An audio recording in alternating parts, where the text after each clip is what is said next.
Hey, Kawende is in the building. In this video, we're going to get into the structures of the archetypes. In the later videos, we're going to go more in depth on these archetypes within the masculine psyche, the king aspect or archetype, the lovers, the magician, and the warrior aspect of masculine consciousness.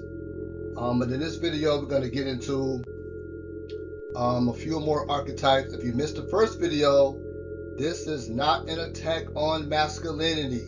I am simply sharing information regarding the root cause of the weakened masculine energy, a systematic attack by patriarchy, as well as the breakdown of the family dynamic is a contributing factor to the weakening of the masculine principle. But the work that I'm sharing with all these videos and towards the end, and in the webinars coming up, is going to assist those males, young and old, who have suffered from abandonment issues, either from the father or the mother or both. How ways to transform your consciousness to heal at a very deep level by utilizing very powerful primordial symbols of power. So hope you enjoy this information so far. So we're going to get into more archetypes of the divine masculine energy. See, we have the chart here, the king in his fullness, and the shadow parts here, the tyrant, the weakling, the warrior, and all the different shadow elements connected with the divine child, the hero, the grand standard bully, the coward. These are shadow aspects of the hero. So each of the archetypal energy potentials in the male psyche, in both this immature and masculine forms, his triune or three-part structure. At the top of the triangle is the archetype in its fullness. At the bottom of the triangle is the archetype experiencing what we call bipolar, dysfunctional, or shadow form. In both this immature and mature forms, that is, in both boy psychology and man psychological terms, this bipolar dysfunction can be thought of as immature, and that it represents a psychological condition that is not integrated or cohesive. Lack of cohesion in the psyche is always a symptom of inadequate development. As the personality of the boy and then the man matures in its appropriate stage of development, the poles of the shadow forms become integrated and unified. Interestingly, each of the archetypes of boy psychology gives rise in a complex way to each of the archetypes of mature masculinity. The boy is father to the man, thus the divine child, modulated and enriched by life experiences, becomes the king. The precocious child becomes the magician, the edible child becomes the lover, and the hero becomes the warrior.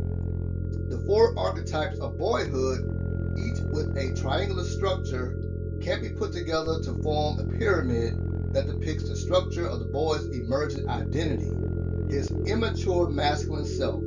The same is true of the structure of the mature masculine self. As we have suggested, the adult man does not lose his boyishness, and the archetypes that form boyhood foundation do not go away. Since archetypes cannot disappear, the mature man transcends masculine powers of boyhood, building upon them rather than demolishing them. The resulting structure of the mature masculine self, therefore, is a pyramid over a pyramid. Though images should not be taken too literally, we are simply arguing that pyramids are the universal symbols of the human self. So first we're going to get into the divine child. The first, most primal of the immature masculine energies is the divine child. We're all familiar with the Christian story of the birth of baby Jesus. He is a mystery. He comes from the divine realm, born of a virgin mother. Miraculous things and events attend him: the star, the worshiping shepherds, the wise men from Persia. Surrounded by his worshippers, he occupies the central place not only in the stable, but in the universe. Even the animals and popular Christmas songs attend him. In pictures, he radiates light, haloed by a soft, glistening straw he lies upon. Because he is God, he is almighty. At the same time, he is totally vulnerable and helpless. No sooner is he born than the evil King Herod snips him out and seeks to kill him. Even less known is that this figure of the divine baby boy, universal in our religions, is also universal inside ourselves.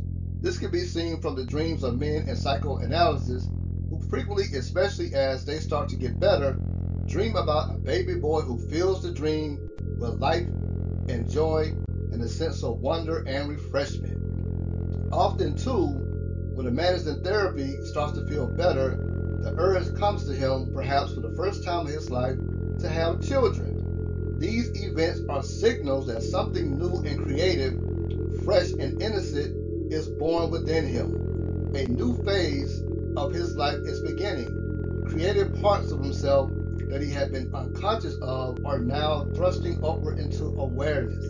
He is experiencing new life. But whenever the divine child within us makes itself known, attack from the Herods, within and without, is not far behind. New life, including new psychological life, is always fragile. When we feel this new energy manifesting within us, we need to move to protect it, because it is going to be attacked. A man may say in his therapy, I may actually be getting better, and right away he may be answered by an inner voice that says, oh, no, you're not. You're not. You know, you can never be well. It is time to get that fragile child to Egypt. So when you're doing the work, those who are going to do this work of transformation of masculine consciousness, if you've been in a funk your entire life or a substantial amount of time, you're going to be attacked within and all around you, because there are those people around you in your life that are feeding on your weakness. You know what I'm saying? They're feeding on it. They don't want to see you get well. So the symbols that I'm going to supply towards the end of this work and in my webinars will be symbols of power that helps protect consciousness, protects your energy field, protects your aura as you go through the work of transformation of consciousness, transformation of the masculine consciousness, and you will learn the importance and techniques on how to connect with the inner feminine aspect of yourself also. The next, we're going to talk about the high chair tyrant. The high chair tyrant is epitomized by the image of little Lord Fauntleroy sitting in his high chair, banging his spoon on the tray and screaming for his mother to feed him, kiss him, and attend him. Like the dark version of the Christ child, he is the center of the universe. Others exist to meet his all-powerful needs and desires. Characteristics of the high chair tyrant include arrogance, what the Greeks call hubris or overweening pride, childishness in the negative sense, and irresponsibility even to himself as a mortal infant who has to meet his biological and psychological needs. All of this is what psychologists call inflation or pathological narcissism. The high chair tyrant needs to learn that he is not the center of the universe and that the universe does not exist to fulfill his every need, or better put, his limitless needs, his pretensions to godhood. It will nurture him, but not in his form as God. The high chair tyrant, through the Shadow King, may continue to be a ruling archetypal influence in adulthood. We all know the story of the promising leader, the CEO or the presidential candidate who starts to rise to great prominence and then shoots himself in the foot. He sabotages success and crashes to the earth. The ancient Greeks said that hubris is always followed by nemesis. The gods always bring down those mortals who get too arrogant, demanding, or inflated. Icarus, for instance, made wings of feathers and wax in order to fly like the birds or gods, and then in his inflation and against his father's warning, flew too close to the sun. The sun melted the wax, and the wings disintegrated, and he plummeted into the sea. We are familiar with the saying, power corrupts, and absolute power corrupts absolutely. King Louis the 15th or the 16th of France lost his head because of his arrogance.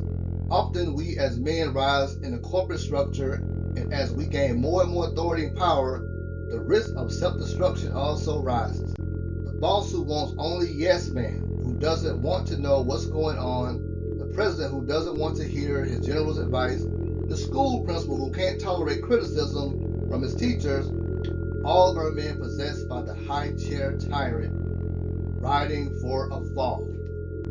So that is the negative aspect of the divine child, the high chair tyrant. Next up is the weakling prince. The other side of the bipolar shadow of the divine child is the weakling prince, the boy, and later the man who is possessed by the weakling prince appears to have very little personality, no enthusiasm for life, and very little initiative. This is the boy who needs to be cuddled, who dictates to those around him by his silence or his whining and complaining helplessness. He needs to be carried around on a pillow. Everything is too much for him. He rarely joins the children's games. He has few friends. He doesn't do well in school. He is frequently hypochondriacal. His slightest wish is for his parents' command. The entire family system revolves around him. He reveals the dishonesty of helplessness. However, in his dagger-like verbal assaults on his siblings, his bitter sarcasm, biting sarcasm directed against them, and his patent manipulation of their feelings. Because he has convinced his parents that he is a helpless victim of life and that others are picking on him, when a controversy arises between himself and a sibling, his parents tend to punish the sibling and excuse him. The weakling prince is the polar opposite of the high chair tyrant, and though he rarely throws the tantrums of the tyrant, he nonetheless occupies a less easily detectable throne. As in the case with all bipolar disorders, the ego possessed by one pole will from time to time gradually slide or suddenly jump over to the other pole. Using the imagery of bipolar magnetism to describe this phenomenon, we can say that the polarity of the magnet reverses depending on the direction of an electrical current passing through it. When such a reversal occurs in a boy caught in the bipolar shadow of the divine child, he will switch from tyrannical outbursts to depressed passivity, or from apparent weakness to rageful displays. We all know such individuals, the high chair tyrant, the weakling prince. This is all coming from the weakened household and an attack on masculinity coming from patriarchy. But we are here now to heal and transform masculine consciousness.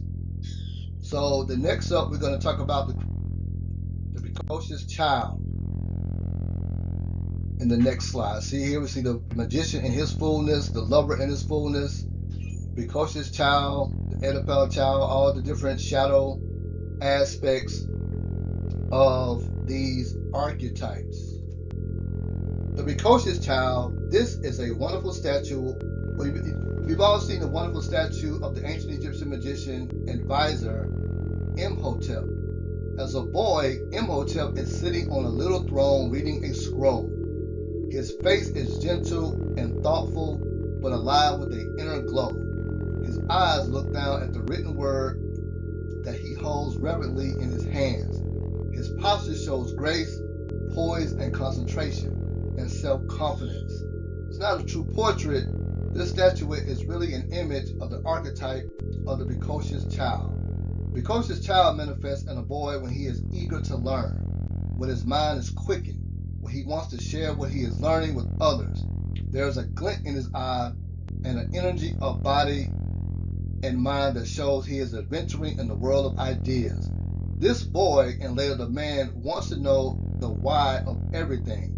He asks his parents, why is the sky blue? Why do the leaves fall? Why do things have to die? He wants to know the how of things, what and where.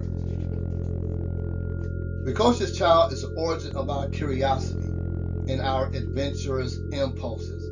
He urges us to be explorers and pioneers of the unknown, the strange and mysterious. He causes us to wonder at all the world around us and the world inside of us. The boy from whom the precocious child is a powerful influence wants to know what makes other people tick as well as what makes him tick. He wants to know why people act the way they do and why he has the feelings he has. He tends to be introverted and reflective, and he is able to see the hidden connections in all things. He can achieve cognitive detachment from the people around long before his peers are able to accomplish this. Though introverted and reflective, he is also extroverted and eagerly reaches out to others to share his insights and his talents with them. He often experiences a power urge to help others with his knowledge, and his friends often come to him for a shoulder to cry on, as well as for help with their schoolwork. The precocious child in a man keeps his sense of wonder and curiosity alive, stimulates his intellect, and moves him in the direction of the mature magician. So for those of you that have small children, I remember when I was a child, I was very creative. I loved to draw, I loved to color and stuff, but I was always interrupted. My creativity was always interrupted by a tyrannical father that I had. So for those of you that are parents and you notice your child is always creative, even if it doesn't make any sense to you, I can't tell you what to do obviously, but allow your child to create as they're creating, because if you get in the way of the creativity while they're young, it carries over into adulthood. Every time they think about trying to create something for themselves, there's always a subconscious block to creativity. And that block is stemming from early childhood. So for those of you that have children, I can only encourage you to allow your children to be themselves and to create. Because if you sabotage their efforts in being creative, even if it doesn't make any sense to you, it's gonna wreak havoc in their adult lives. So, just a word of caution. I was subject to this, the abandonment issues from both parents when I was growing up also. So doing the work that I'm doing now, the primordial symbols I've been exposed to from very ancient and primal beings assisted me in transformation of consciousness and healing on a very deep level. And so this is a symbol not in the book that I have on the primordial symbols, but this, if you're familiar with runic energies, is a next level rune energy here. Very, very powerful. If you're unfamiliar with the runic energies, I'm like, why is this man showing us runes? Runes, this rune in particular, if you are of the masculine prince of a man watching this video, and even for women can utilize the similar power too, but a man looking at it, this is very powerful in transformation of masculine consciousness. Solar energy. That solar energy is going to be very important and a very powerful catalyst in healing and transformation of consciousness. So this energy here in particular is aligning one's consciousness with the solar celestial field. Sowulo, this rune is used to vitalize and activate any action, thought, and idea. Usually when the masculine is in a weakened state, the willpower is also in a weakened state. That's in your solar plex chakra. So you can visualize this similar power of Sowulo in your solar plex chakra. This will help to heal and remove any blockages one may feel of hopelessness, despair, doubt. All that is impacting your solar plex energy, which causes digestive issues also. So this is a powerful energy here to help to heal and empower your willpower. It is used in meditation to overcome negativity, to strengthen yourself, to reach your higher spiritual potential. It is used to bring healing energy of the sun. It can be used to manifest strength and overcome fears, attract success, prosperity, and victory, assist in raising above your own fears, doubts, and obstacles that are holding you back. It is used to enhance your willpower. It can be used for guidance and mental clarity. So if you are a man or a woman watching this video, this is a very powerful symbol that you can visualize. You can screenshot this. You're not going to find this image anywhere online because it came through me.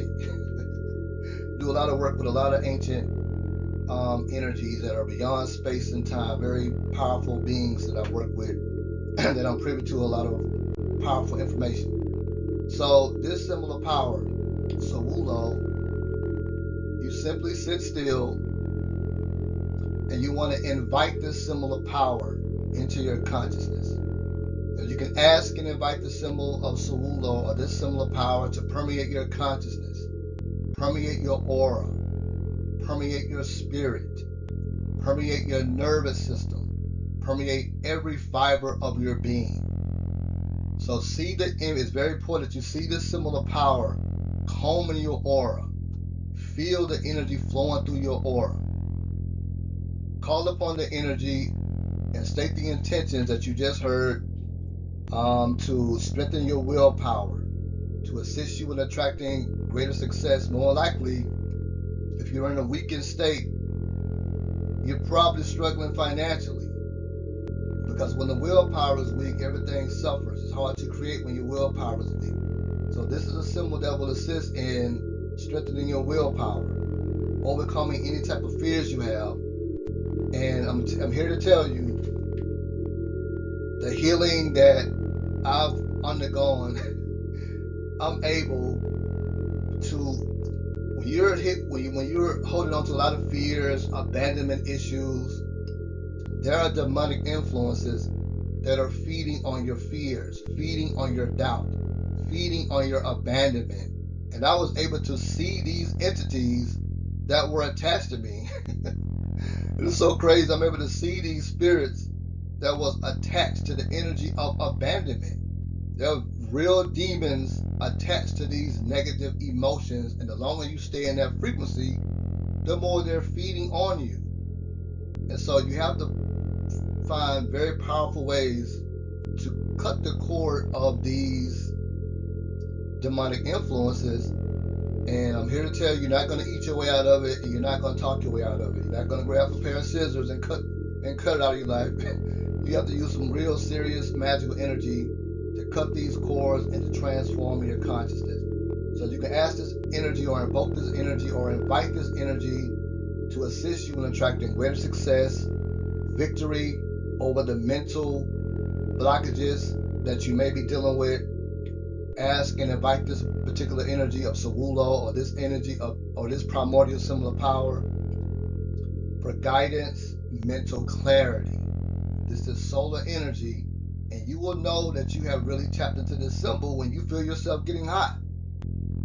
If you stare at it for 5 minutes, you're going to feel yourself heating up.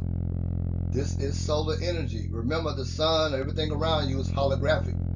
So everything, all the celestial bodies have sigils and symbols of power. So you don't necessarily have to, a lot of people do sun gazing. I've done a lot of solar work myself.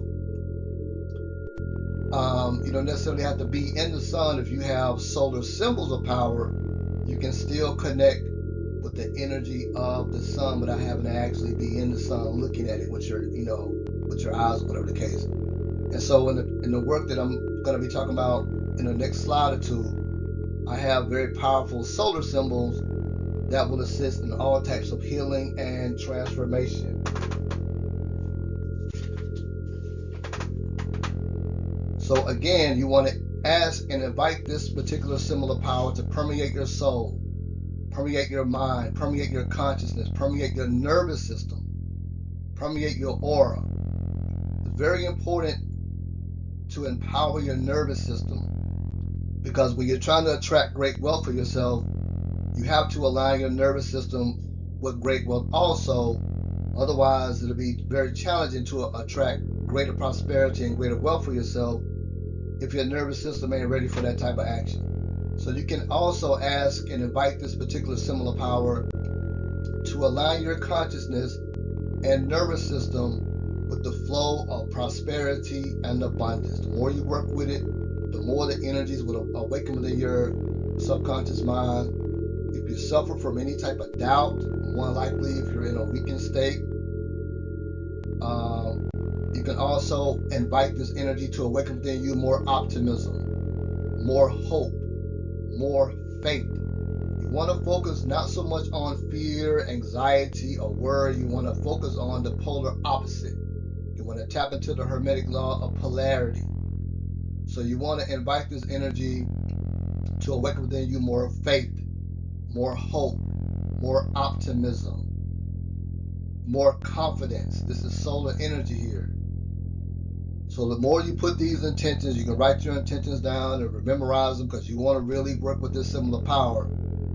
Very, very powerful energy here. Comb your aura with it. If you need more money, more likely you're going to need more money. We all need more money. Comb your aura with it. Your aura is very critical in attracting things into your physical reality. So you want to comb your aura with this symbol of power. And you want to chant the name Sowulo. Sowulo. Sowulo. Sowulo. And you will feel a shift taking place in a short amount of time when you work with this symbol. If this is your first time working with this energy, 10 minutes will be awesome. Once you get used to the energy, you can sit with it for longer if you desire to. But this is solar energy, so you don't want to work with it at night. The morning time, mid-afternoon is awesome. Of course, it's not going to hurt anything to work with it at night. If that's the only time you have to work with it, it's just solar energy. It may be hard for you to sleep because it's energizing. So if you need more energy, connect with the energy of Sowulo to re-energize your spiritual, mental, emotional, physical, energetic bodies. You know what I'm saying? Put that intent to the symbol of power. Below the video, I'll have these intentions so you can write them down and begin to work. Let me know your results with this powerful symbol of power. This is going to be your first time seeing this symbol because you're not going to find this particular symbol nowhere online anywhere. So here, for those of you who may watch this video and are familiar with runic energies, I have a book that I've written on all the runes, as well as runes that you won't find anywhere because they come out of me through meditation and dream state, some of the dream work that I do. So very powerful book here if you want to learn more about connecting with the energies of the runes. I cover all of them. I get into the spiritual and magical uses of them, a little brief history of the runes, but it's mostly geared towards harnessing the energy of the runes, much like in the last slide on how to tap into and harness the energy of the rune energies. Very, very powerful book here. And this one is a doozy. Wisdom and magic of the elder goddesses and gods. When I talked about those primordial symbols of power, in this book, you're going to learn about at least 6 very ancient goddesses and gods that you're not going to Google, you're not going to find online anywhere. Very, very awesome energies. We have the Lord or the God of infinite wealth in this book. The God of infinite wealth. Think about that now. The God of infinite wealth. We have a very ancient solar creator deity, the deity that actually created the swastika. Also in this book, we have a goddess of justice. I'm not talking about the goddess Ma'at. We have a goddess of justice in this book. We have the goddess of grace and mercy, and she is also a goddess within the Akashic records. Also in this book, we have divine twins. These are very ancient energies that will assist one in balancing both the masculine and feminine energies within themselves in a very ancient, powerful way. They come with symbols of power connected to the deities, as well as words of power that one can chant to draw power from the deity and the symbol of power. Very awesome. This book alone, not a big book, but this book alone will serve you for a very long time. And this book, Primordial Symbols of Power, is pretty much the same book without the deities in it. So for those who are not really interested in working with any type of deities, which that would be a shame, because these are very ancient deities beyond space and time. Some of them are in the billions of years old.